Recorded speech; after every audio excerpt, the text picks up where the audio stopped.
With Nasrallah gone, Hezbollah still appears to be very defiant. Hezbollah's second in command right now talking tough at Israel, saying we're ready for confrontation if required with Israel. This is a statement that is coming from Hezbollah after Nasrallah's death. Israel cannot achieve the goal with massacres, it says. That's what Hezbollah said, while they are still, remember, trying to appoint the next, which is Hashim Safiuddin, as it appears. But Israel says that they will wipe out Hezbollah completely. So on one side, Hamas in Gaza, Hezbollah in Lebanon, and then there are the Houthis in Yemen.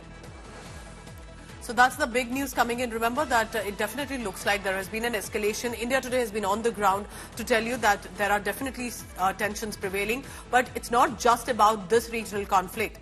What does Iran do, which in many ways is seen as supervising this conflict, specifically with the allies and its proxies like Hezbollah and Houthis and in Gaza as well as Hamas? But also, what does the USA or the European powers do at this time, and could it become a bigger international conflict?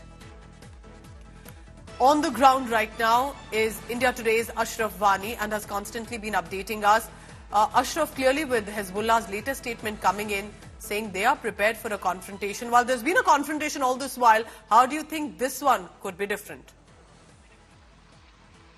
Absolutely, this one will be the different because topmost and most respected leader, not only for the Hezbollah, but Iran has been eliminated by the Israeli Defensive Forces.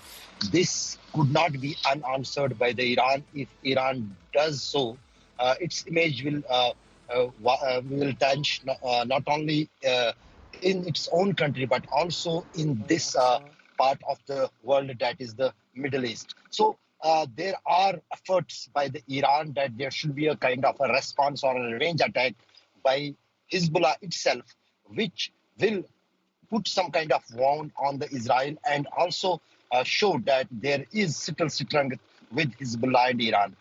Today, one of the generals of the Iran's army was asked this question by the journalists. He said, just wait.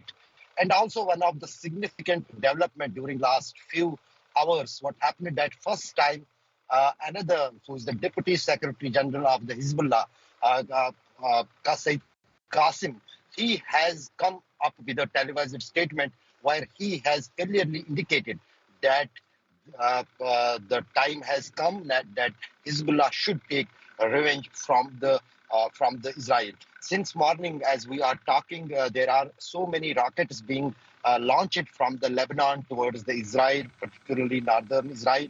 Some of the drones, which are the suicide drones, they are penetrating into the Israeli territory and creating some kind of damage there. But in coming days, not only the weapons will be sophisticated, but maybe long-range missiles will be used by the Hezbollah.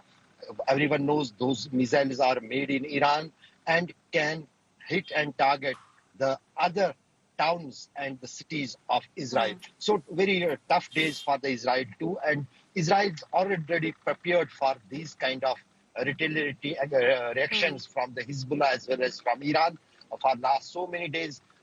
After taking all those calculations into the consideration, they launched this aggression all across the three fronts: Hamas, Hezbollah, and Houthis. Pooja.